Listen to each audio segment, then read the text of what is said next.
And that will do it. Final score 117-107. Sixers open up the second half of the season, final quarter of the season, 28 games, now 27 games left in the regular season with a loss to the 10th seeded Atlanta Hawks, 26-30. Only two worst teams give up more points in the Eastern Conference than the Atlanta Hawks. A lot to dive into, but this was a game that the Sixers opened up flat, a little sluggish to start. And for my money, guys, it never really wore off. Once again, 76ers go down 117-107 at home to the Atlanta Hawks. Sixers wrap-up show, night one for the boys. We're coming at you every single game, post-game, right here, talking all things 76ers, and hopefully we can mix in a couple victories over the next few months. I mean, what are we thinking right now? We're trying to slay the dragon, or we're going into battle doing post game for this team right now, missing both of their $50 million players. A lot to discuss. Joining me right in the middle of the program of your screen is Sean Barnard from Crossing Broad, DK Network. You know him, you love him. Sean, good evening. Yeah, what's going on, fellas? Not exactly the start to this program that I think we wished for here. It definitely felt like the team came out a little bit of flat, and I think the reality is that when you do not have Joel Embiid, when you do not have Paul George, that the margin for error for this Sixers team is quite slim, and they weren't a team that took advantage of that jumped on it, were able to play their game right from the jump. I felt like the effort level and just kind of the commitment to this game was not what we should have hoped for the Sixers team, and they paid the price because of that. All right, Sam Oshtry from the Score Bet. Sam, so many ways we could take this, but great to have you ready to rock and roll for the rest of the season. And yeah, man, look, this is a team, I don't even want to look at the Atlanta Hawks for just a second, but Bob Cooney hopped on the show today, and I just said, man, the last taste of the 76ers in my mouth right now is the defeat that they had to the Knicks. Of course, they lost to the Portland Trailblazers, and I just asked him, like, okay, if no Joel Embiid, and we know Paul George isn't coming back until, 10 games left in the regular season, can we expect anything different with the addition of Campaign? Joking. But really, should we expect anything different? Because tonight was more of the same. The Sixers are exactly where they didn't want to be at the start of the season. If you remember at the start of the year, all we were talking about is, all right, they got younger, they got more athletic, they got VJ Edgecombe coming in. They're not a team that needs to rely on Joel Embiid anymore. And that's why it was so exciting at the start of the year. It was like, all right, this team's fun without Joel Embiid. And now we're back to where they were last year, where they are a team that needs to rely on Joel Embiid on the floor. And we're talking about one of the most unreliable players in the NBA. So they're in a really tough spot when you're relying on someone who's that unreliable. Yeah, look, and maybe it was a little bit of fool's gold that they actually did play okay, much better. They're 1-6 since January without Joel Embiid, now 1-7. They're 11-13 on the season without Joel Embiid. So they were able to find ways to win games without Joel Embiid in the lineup. Sean, I'll come to you.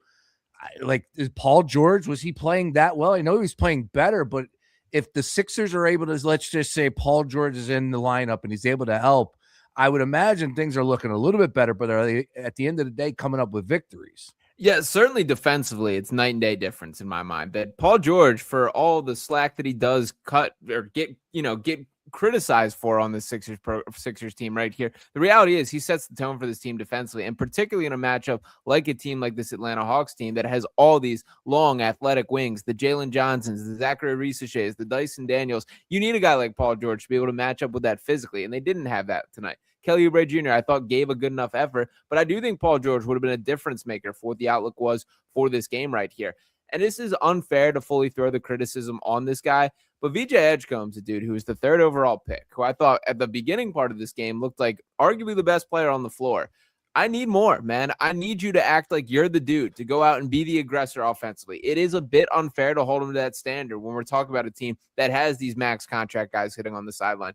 The reality is I would have liked a lot more from VJ Edgecombe down the stretch tonight. It felt like nobody wanted to just go at it offensively in the final portion of this game. And VJ was the guy that I kept finding myself looking toward.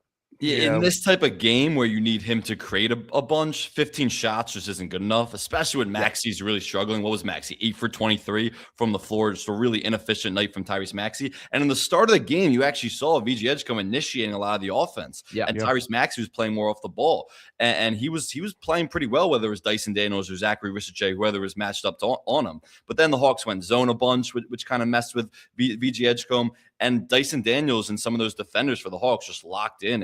And the creation that we saw early on from that in the game from VG Edgecombe just wasn't there down the stretch. And they needed him now more than ever because, Quentin Grimes gave you something, but Tyrese Maxey just didn't have it coming out of the All-Star break. And they don't have a lot of creation up and down the roster without Paul George and without Joel Embiid. VJ had 11 at the end of the first quarter. Remember, he hit the buzzer beater as well. Maxey was off. He was 2 of 10 in the first quarter. He finished with 8. Like I said, it just felt like they were sluggish. Look, on the flip side, I didn't think the Atlanta Hawks were all that much better. They were a little bit more dominant in the paint. They were a little bit more dominant as far as second chance points are concerned. But you look at the besides leading the game for essentially 70% of the game, the box score is right there as far as team stats are concerned. Again, I'm not trying to make this out to be the Atlanta Hawks more than anything. To me, it's just another Sixers game where I'm wondering if we're ever going to see something different until Joel Embiid gets back into the mix. And hopefully, fingers crossed, that's the case, Sean. Yeah, I mean, that's what you got to hope for. And I guess what my frustration would be is it felt like at the beginning of the season, there was such a clear alternate plan that when you have Joel Embiid, you're going to play this way. When you don't have Joel Embiid, you're going to have these alternative options for how you're going to run your offense. It feels like we've scrapped that. Like the final 2 minutes of this game was basically VJ Edgecombe and Tyrese Maxey just tag teaming the ball on the perimeter with no sort of play call, no sort of screens, no sort of motion, and just throwing up prayer 3-pointers as the shot clock expired. That's just not going to win you a lot of games in the NBA. And it feels like we've resorted to that almost entirely as an offensive approach. That's not going to cut it in the NBA. It's just not. And when the margin is as small as it is right now, when you don't have Joel Embiid, when you don't have Paul George, you simply are going to just lose out on those matchups. And that's what we saw tonight. I didn't think the Hawks beat this Sixers team. It felt more like the Sixers beat themselves, and they got to pay the price because of that. To Sean's point, the end of that game was complete my turn, your turn with VG Edgecombe and Tyrese Maxey. There wasn't any of like trying to put 2 on the ball, all these things that you try to create an advantage with in the NBA. There wasn't any of that down the stretch of that game. And they were trying to come back, but they were in the game. I mean, they cut the deficit to 4 with 2.5 minutes to go, something like that. So they were in the game, and it was just my turn, your turn with those 2 guys. And now is when you're missing Paul George more than ever too, especially without Joel Embiid, because that early season stretch, Paul George was a part of that.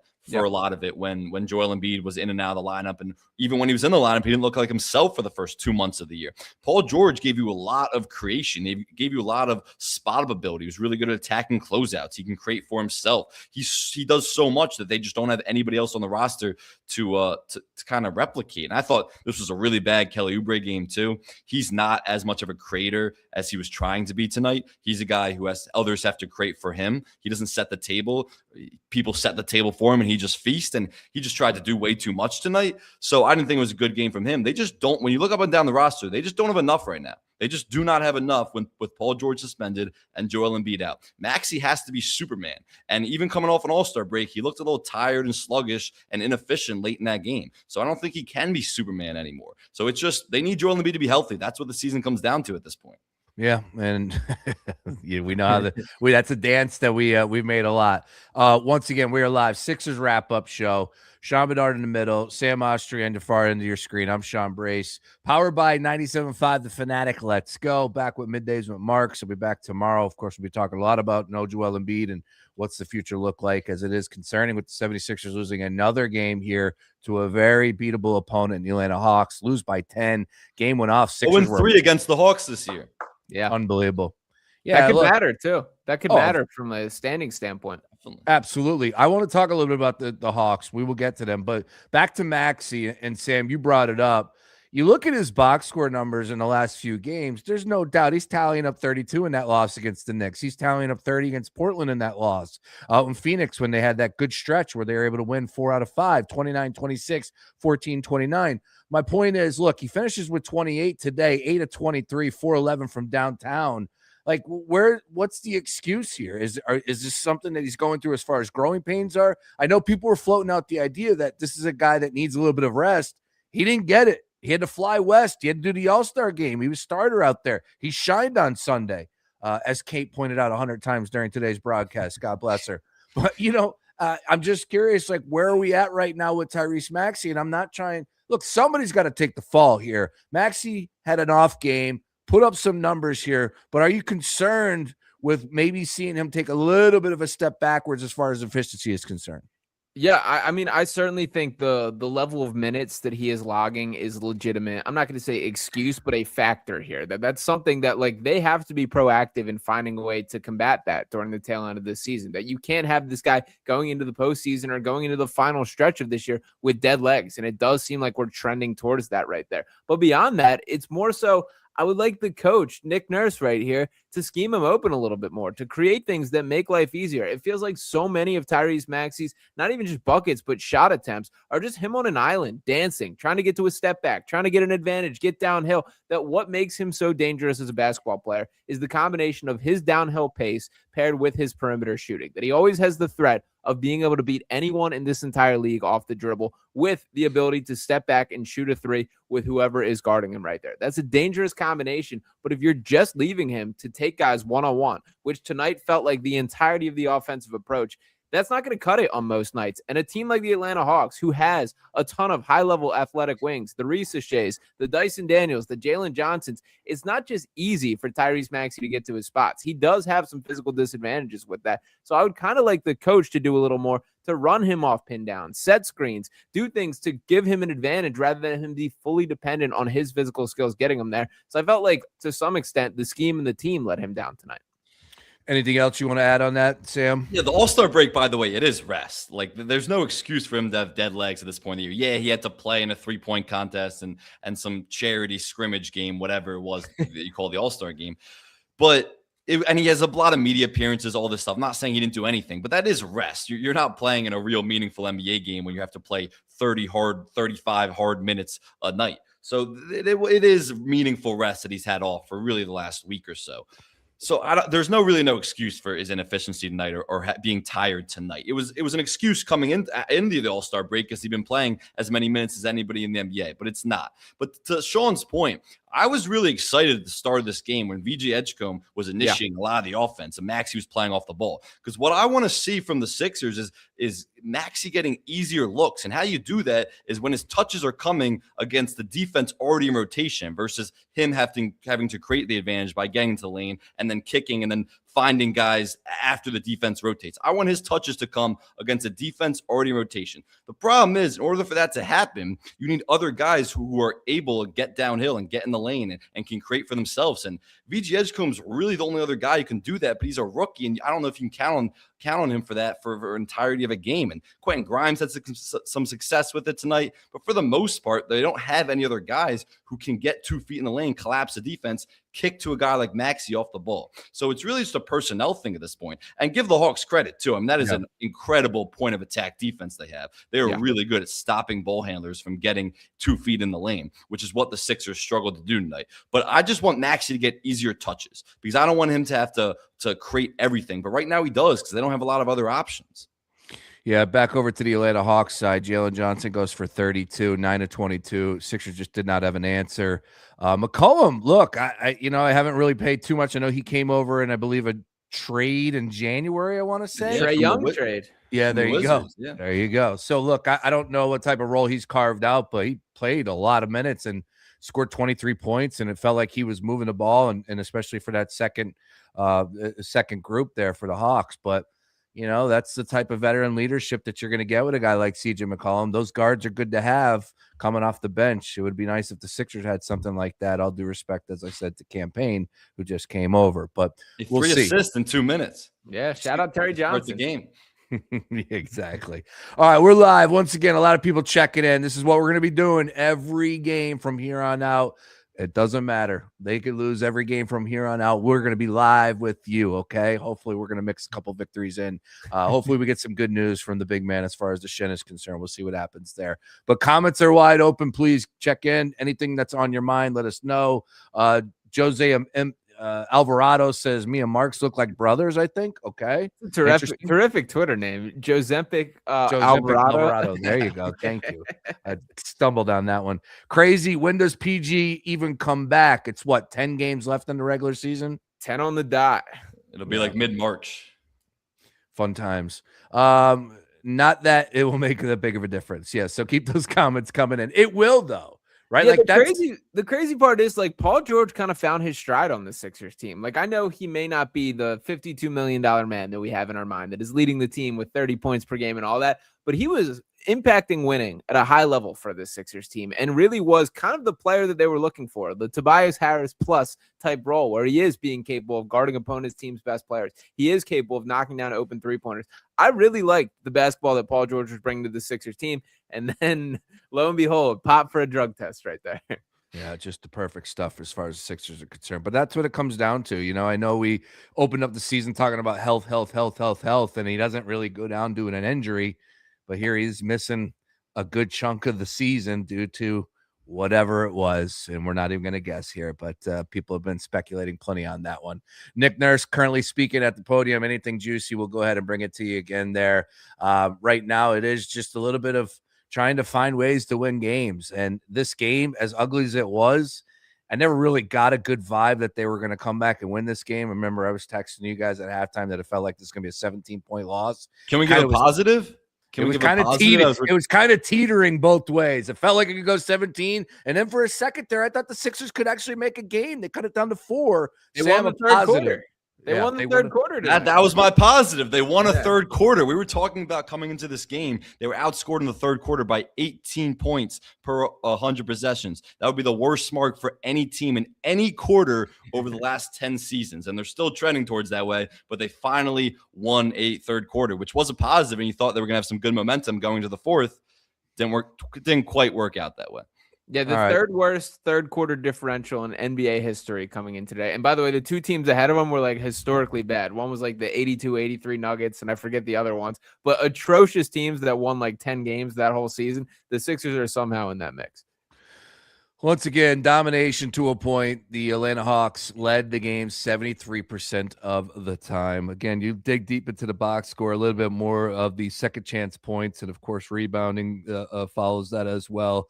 The Hawks bested them in both of those categories. But ultimately, look, like the 3-point percentage, 10 for 32 for the Hawks, 11 for 33 for the Sixers, 43% from the Hawks from the floor, 38% from the floor for the 76ers. So right there was a big foul discrepancy at I believe at halftime.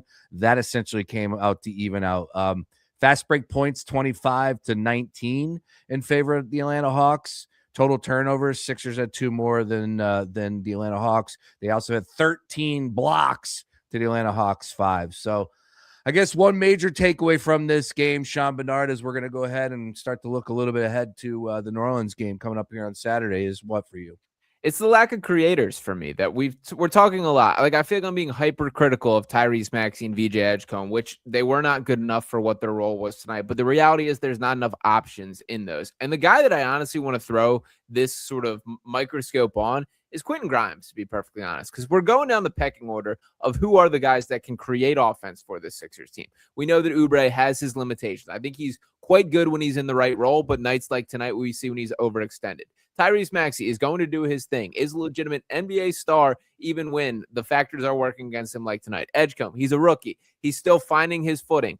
Quentin Grimes is a guy who absolutely lit it up last year, had an electric start to the season, and has fallen off a cliff. I just don't fully see the vision for who he is as a basketball player. Is he an NBA player? Absolutely. Is he a rotational guard? For sure. But I kind of think even in this role in which he's the third guard on the Sixers team, he's a little overexposed, to be perfectly honest. Quentin Grimes plays basketball like he is a girl watching him for the first time. Quentin Grimes plays basketball like I'm listening to a podcast on 1.5 speed. What Quentin Grimes does not do is play basketball that equates to winning, that plays basketball that impacts a team at a high level. I'm not sure what the right role is for him, but the one that we have right now, what the Sixers have for him right now, is not something that's going to be conducive to impacting this team in a positive fashion.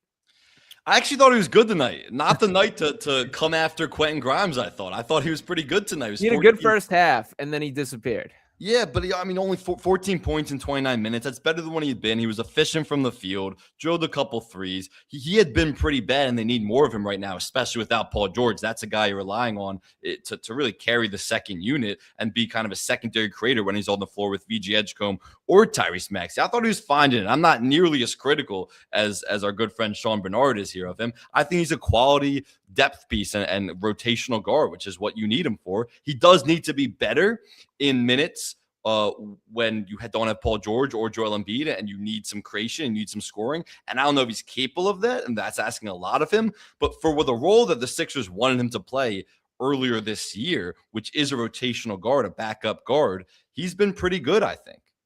Yeah, and look, he's got to earn his money, right? Like that's one of the reasons why they got rid of McCain, because they said that, you know what, he's part of the future. He's more in the rotation at this point in time. He's going to get more PT. So you look at his numbers tonight, like you said, Sam, and it's not all that bad. He played 29 minutes, but incredible finish too. Like sometimes, I mean, Bernard's right about some of the crazy highlights he has, but he had that one finish where it didn't look like he had any chance of getting to the other side of the basket, and somehow filleted in, and then he has some crazy dunks. He does play basketball like he's putting on a show every time. They got to find a way to win a game, boys. They have to find a way to win a game. They have now lost 3 straight. Portland, of course, the beatdown against the New York Knicks, and now this loss to open up the final quarter of the season. I know it's troublesome for a lot of us to sit here and say it's the second half because they've played already 60+%, 67, whatever it is, percent of the season already, but nobody cares. On to the next, and now we go ahead and look to the New Orleans Pelicans on the road here, and I'm not even going to sit here and say that, you know what, it's good to get on the road, but sometimes it is. Again, like I'm asking what's going to be the difference. I know the Pelicans are they in tank mode? They should be. Who knows? They don't have their first round pick because they traded for Sam's boy Derek Queen. Jeez. So like there's no reason for them to tank. But anyways, regardless, it's still going to be a difficult spot for the Sixers if they don't have Joel Embiid. We'll see, you know, as far as the Shen and what's happening there. But I'm not holding my breath right now. And the guys that are currently on this roster, the guys that are in the rotation, the guys that Nick Nurse are looking to have to step up, and they got to find ways to win ball games, or else this team is not going to be in the playoffs, and this team is not going to be in the play-in game, Sean. Yeah, I was told how many guards we have and how much depth this team had. And then the next night had to watch Kyle Lowry play basketball on my television was how the trade deadline. The Sixers have lost 4 of the past 5 since the trade deadline has gone down. I will also note with that Pelicans game, for all this availability conversation, assuming and the Pelicans play tomorrow, so we will see how that factors into things. Zion Williamson, guess how many games in a row he will have played if he suits up for this Sixers matchup? Tell me. 32 in a row that Zion Williamson has been on the floor. That's going to be a problem. Are you comparing him to the Sixers star there? Yes and no. It's different. And by the way, if we are going to do that full comparison, Joel Embiid has been significantly more available than Zion Williamson in that conversation, but not this year. Not this year. That specific stretch is more than Joel's played this entire season. But what if we took the sample size of Joel Embiid and how many years has Zion been in the league so far? 5? 5, yeah. All right, well, then Joel didn't play the first 2 years of his career, so he's up against it already right there. But I understand what your point is. I get it. To list off the games played by Zion Williamson, and I'll go by year here because he also missed an entire season. He did it in the midway, but he played 24 games his rookie year, 61 his second, missed the entirety of that third year, and then 29, 70, 30, 40. So this is his 6th year in the league right there. But nonetheless, to not get diluted by these unavailable stars, this has to be a game the Sixers like absolutely. It is the NBA. It is the NBA, right? Yeah. The injury list coming out of the All-Star break was somehow longer than it was before. Yeah, because everybody's across tanking. the league. Everybody's tanking. Yeah, at least Adam Silver's got these new rules coming out, you know, getting ready to clean this all up, which is insane in the first place. But this is a game the Sixers got to find a way to win. The reality is you just got to find a way to stack wins. It has to be whatever the opponent is, and the Pelicans are absolutely a team that you got to be circling ready to take advantage of. But I think the fact of the matter is when you don't have Joel Embiid, this is kind of a middle-of-the-pack team that the Sixers team is going to have to scrap for every single one that they do get. They got the 24th.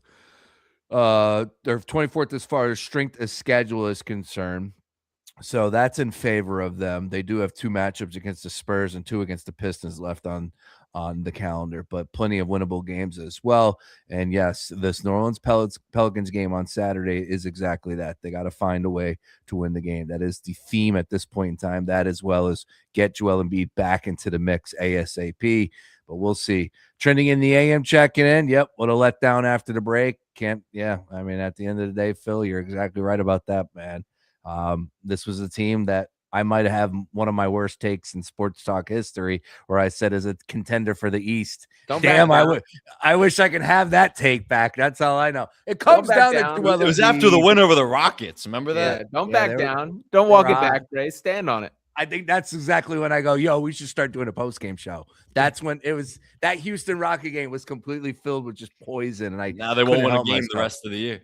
So, Sam, what is it, man? Like, I get it. We're talking about you got to find a way to win a game. You got to get Joel Embiid back in the mix. But is there a bigger point at this point in time? Is there something that's really irking you more when it comes to talking about this team and what we're seeing right now in these last 3 games, 4 out of 5 since the trade deadline? What's the bigger picture for you? I mean, Quentin Grimes can play better for sure as a secondary creator. Tyrese Maxey needs to be more efficient, and there's better ways the Sixers can get him touches so he can be more efficient. You want VJ Edgecombe to take on even a bigger role, but that's asking a lot of a rookie. But these are like minuscule things at this point. When you look at the roster that took the floor tonight without Joel Embiid and with a suspended Paul George, it's just not a very good team. And it's a very below average team in the East, in the worst conference between the East and the West. We're talking about a play-in team, if even, what that roster is out there that played tonight. So as much as we want to like say, oh, they can do this better, they can do that better, the personnel they have available isn't all that good. And it's not a very good team without Paul George and Joel Embiid, which is why the suspension for Paul George is even bigger deal than anybody could have realized at the time, because they didn't realize that, okay, Joel Embiid is going to come out of the All-Star break still hurt, which is a huge problem, which I know we're going to get to in a little bit, what that means for their future. But this roster and this personnel just isn't that good to compete against average teams or below average teams like the Hawks. That's the reality where they're at right now. Sean, we got a good tweet coming in. Dennis checking in. He says, coaching, lack of an effective offensive strategy. He was outcoached by a very good coach in Quinn Snyder.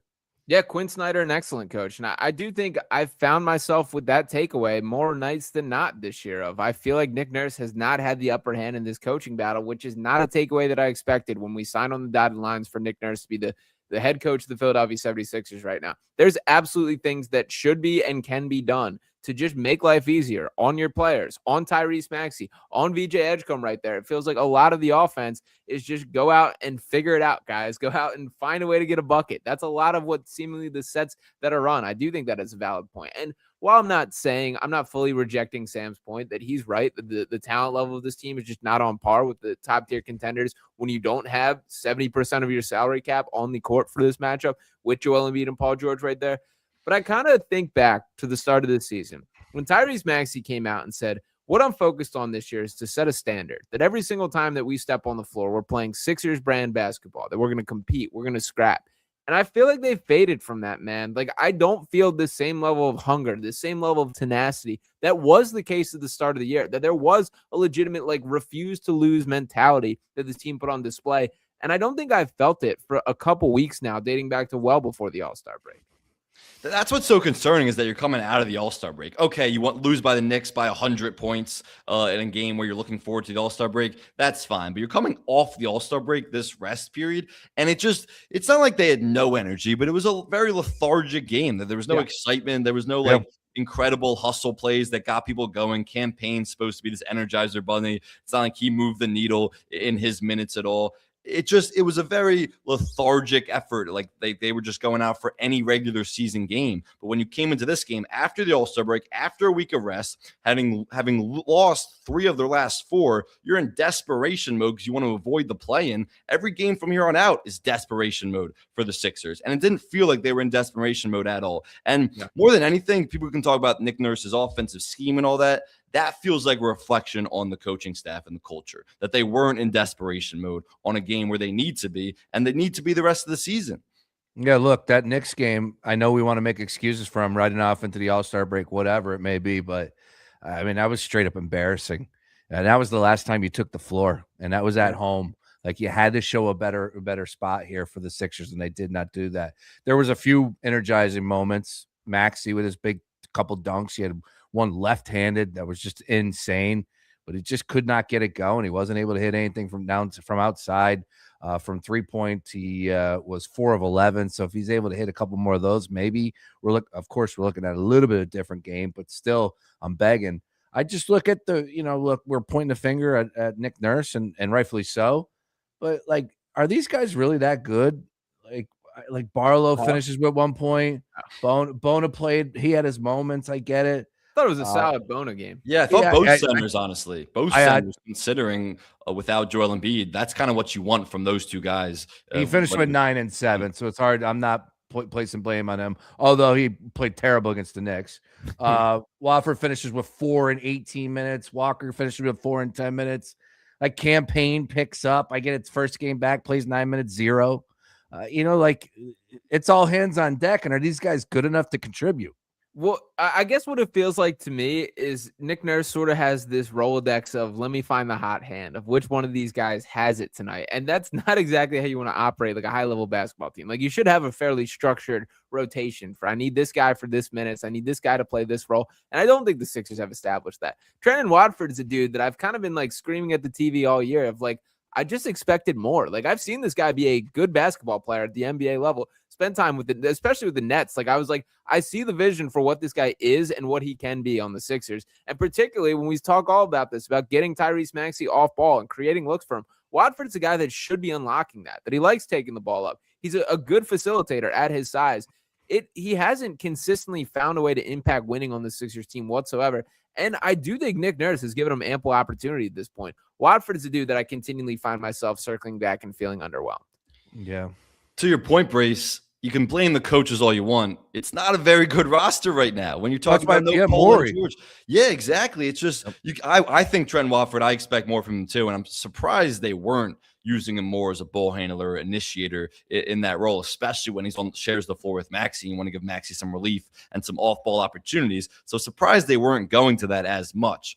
But in general, it's just not a very good team. It's a lot of quality, decent role players who are capable of having good nights when they're surrounded by great talent, which commands a lot of the defensive attention. When they have to have this elevated role, they're just not that good. And it's not that good of a team right now. So I don't, the effort I would expect more of and the energy. But in terms of the talent, it's just not a very good roster right now without Joel Embiid and Paul George. There's not that much more to say about it. But I mean, like the puzzle that Daryl Morey is trying to solve with this, when you commit so much of your salary cap to 3 stars, 3 max contract guys, and Joel Embiid, Paul George, and Tyrese Maxey, and Maxey's the only guy that's going to battle on an every night basis. That Joel Embiid not there, Paul George not there. Like you have to use the percentage of the salary cap that is left and hit on these low value guys. And to be fair to Morey, he kind of has. He has. He absolutely has.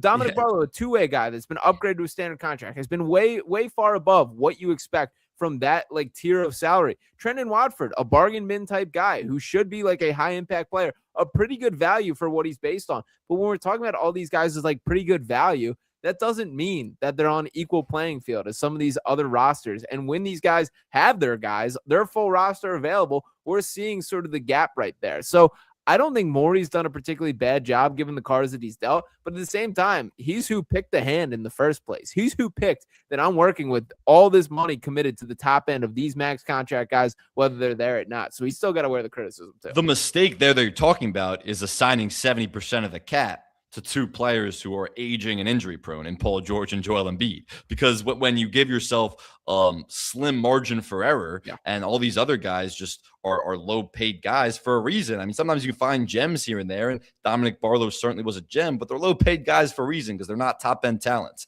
So when you commit that much of your salary to those stars, you expect them to be available. And that was the miscalculation that Daryl Morey made a couple of years ago. He gave a lot of the team's money and the team's cap to 2 players who aren't ever healthy or available, I guess, or suspension, whatever you want to call it, but they're not available to play.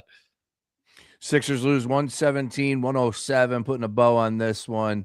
Again, nothing really too positive to take out other than the fact that they did outscore an opponent 31-28 in the third quarter. Maxey had a couple highlight dunks. VJ played well in the first quarter. But really, man, this was a sluggish game, and it just felt like that really never wore off for my money. And Atlanta Hawks were the better team tonight. Big picture conversation, though, has been revolving, of course, around the big man and his health. Joel Embiid. I'll go around the room. Once again, Sam Oshtry from the Score Bet, Sean Barnard here. I just, like I want to believe, but the fact that he missed the final 2 games, then the All-Star break, nice extended break where he doesn't have to do much, and now all of a sudden his shin's hurting him. Does that make you feel better or worse that it's shin and not knee? No, it's the same. It's just all the leg. It's just not good. It's not good right now. And one way or the other. If you told me it was the knee, I'd feel the same way. It's the shin, I feel the same way. Like you tell me it's the knee that you got surgery on or the knee that it's not, I still feel the same way. I just think that I know what we have. We have damaged goods, and it's a shame because of the play that he was putting out there on the floor this year. He was incredible, but I didn't think last year was all that fluky when it came to his health. Maybe they held him back. Maybe could have went a little bit more, whatever. But you know where I stand, and I'm not trying to pound my chest over like, I told all you people that wanted to celebrate it. No, I'm not doing that. Well, and I hope I'm overreacting. I hope he comes back on Saturday and plays for the next week. Well, I'll pound my chest in the week. All we're asking for is a week. How about plays for 2 months, Sean? I'll pound my chest in the other direction as the pro Joel Embiid voice of reason here.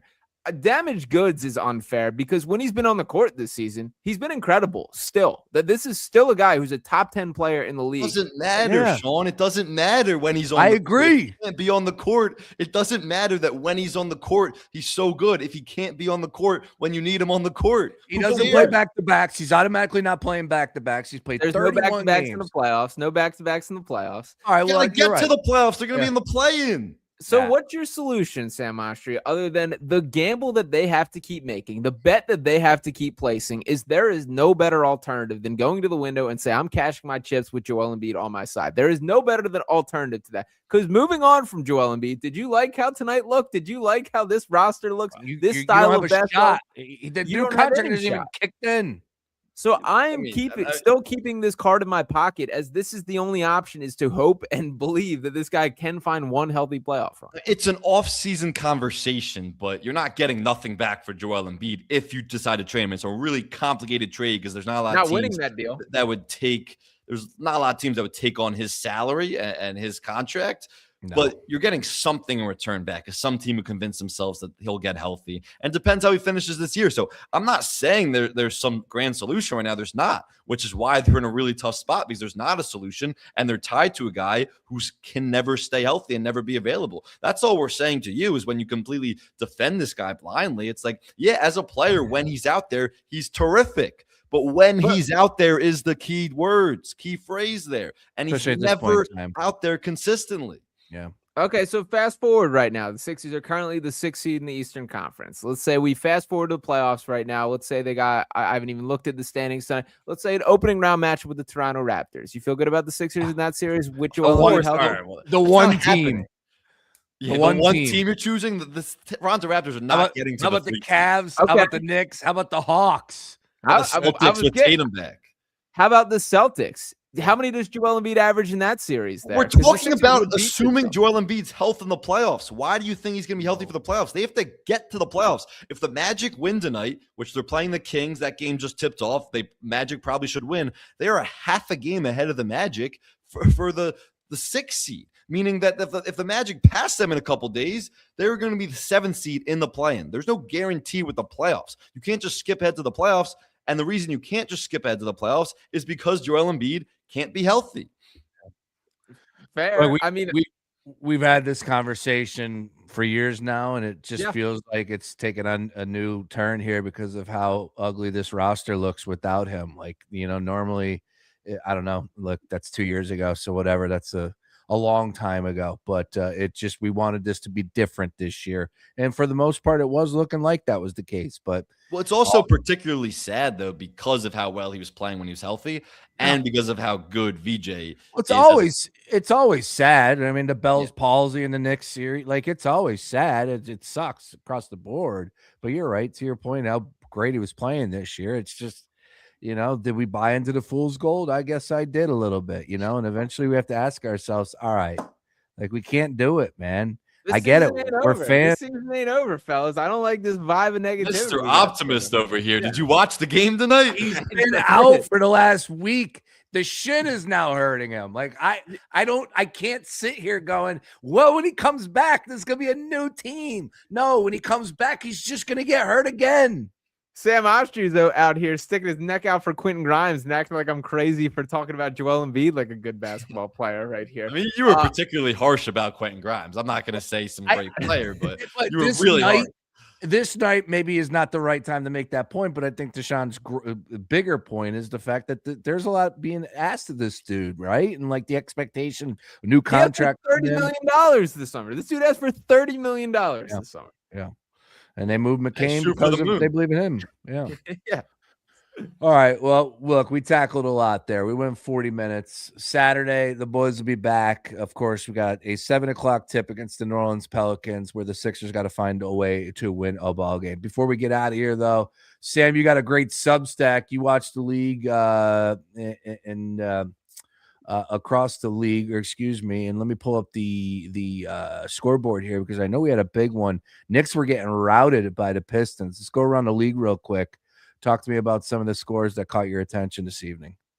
The Knicks is the big one. Knicks were 0-2 against the Pistons coming into tonight. They were playing at home. They weren't just 0-2 against the Pistons. They lost those games by like 30 to 40 points. And now you're playing the Pistons at home without Jalen Duran, and without Isaiah Stewart. They're two best bigs, and you still lost. This is ugly for the Knicks. I will say the Knicks also lost 3 out of 4 to the Pistons in the regular season last year, and they lost all 4 to the Celtics in the regular season last year, and they beat both those teams in a series in the playoffs. So regular season results don't always matter, but this Pistons team is legit. I don't know if anybody in the East can beat them. Yeah, look, we were talking about some prop bets to close out the second half of the season and things that you could bet on and to keep you entertained to the end of the year. One of those was who will have the better record. I was having a hard time going up against the Pistons. I just think that they're the real deal, that what they've shown us. I know that everybody likes to put the law of averages. Oh, there's no way they're going to duplicate that success. They had the best record in the East at the half, at the All-Star break. Best winning percentage in the league. Only team that was better record-wise was OKC, and that tells you everything you need to know, even though that they struggled a little bit. But, Sean, anything from the Knicks game this evening? Again, that was a big-time loss. A lot was being put on that score tonight.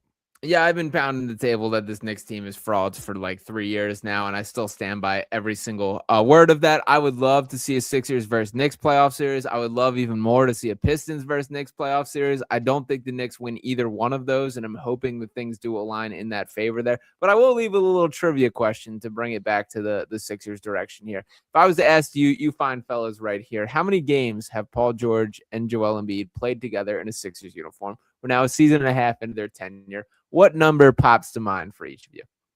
For Joel Embiid and Paul George playing together? Correct. 16. I would say like under 20. 38 is the number. So more than you guys would have guessed there, but still not great when we're talking about like well over 100 games that were on the table for that. But how many times did they play together this year? They played they played together 10 times last year, or 37. I'm sorry. So to do the quick math there, so 27 would be the answer for this show. Interesting. All right. Well, look, and they were winning a bunch with them both in the lineup. Of course, without Joel Embiid in the lineup, they have definitely struggled this year. Now 11-13 on the season, including 1-7 since January. Cade Cunningham went for 40 at MSG. That's going to be the big one as far as round of the league from this evening. You still got Golden State and Boston. That's going to be a good game out west. Some other final scores real quick before we get out of here. You got Cleveland, who has just now improved to 4-0 since adding Harden. Of course, they took out the Brooklyn Nets, not saying much there. A lot to like about Cleveland. We know that they're a real good regular season game, Sean, but are we talking differently when it comes to playoffs this year with the addition of Harden? Yeah, nothing says I can't get over the playoff hump. What will help me? Then bring in James Harden right there. But with that said, and all joking matters aside, I do think Donovan Mitchell is the real deal. I do think that is a guy that can carry a team through a postseason run and is destined for some sort of deep playoff run to lead a team on. If Harden can be the guy that just carries a team through the regular season, puts up those numbers, is like the innings eater to get you to the closing stretch. I do see a world where it works. I do think Harden's going to unlock the big men on that Cavs roster to an extent that they never have before, with Evan Mobley and Jared Allen being the biggest beneficiaries there. Cleveland, I do think they maxed out the potential of what that core was with Garland. I commend the effort to make that trade right there. Still a little skeptical that they can reap the immediate reward of this season being a situation where they're really in the mix. Wow. And the Pacers and Wizards, and who wants to win this game? Neither. Wizards 112-105 come out on top. How about that? Interesting. All right. And then finally we'll get out of here on this one. LaMelo Ball, you gotta take the keys away from the kid.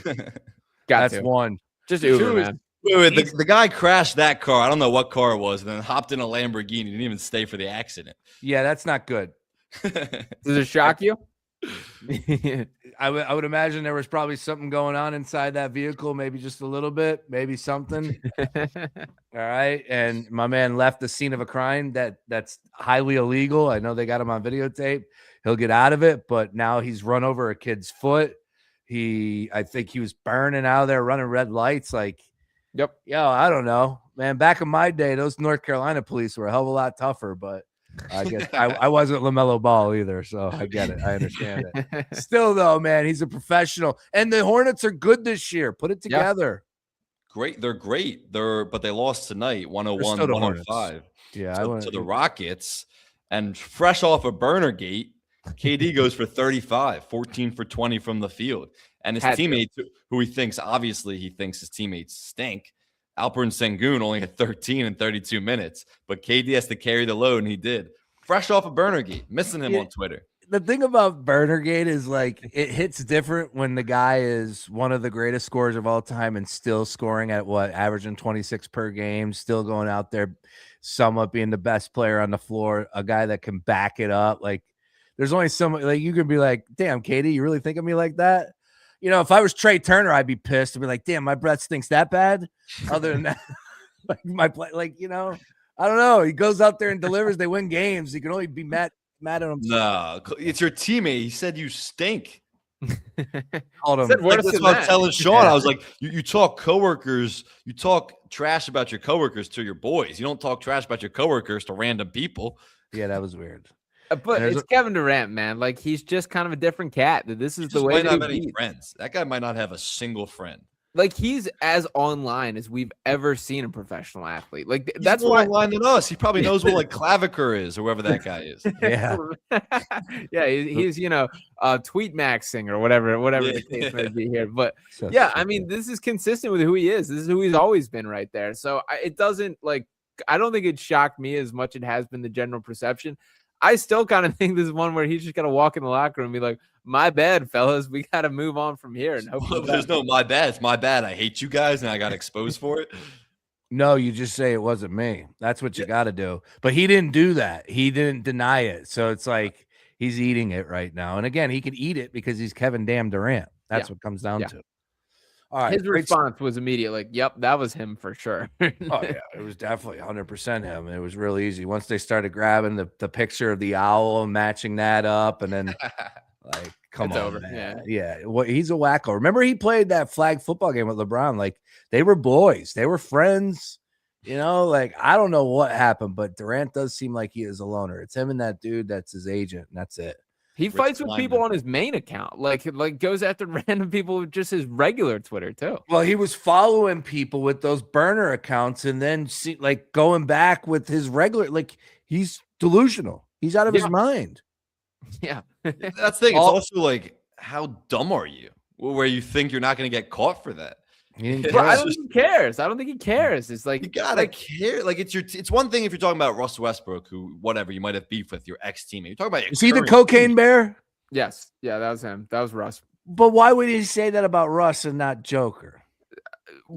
Joker certainly not confused for a guy that's on cocaine right there. Nikola Jokic, the triple-double cocaine bear. Well, I perceive that as like Russell Westbrook's like off the walls, running crazy all the time. Like that's not Jokic by any means. But Jokic looks like a bear, though. He looks like an actual bear. Sure, but I think the descriptor is doing the heavy lifting in that sentence right there of like what he's describing. Like that's Russell Westbrook. He's off the walls. He's running crazy. He's doing all that. It's what I thought the description was. Sixers could use Russ right now.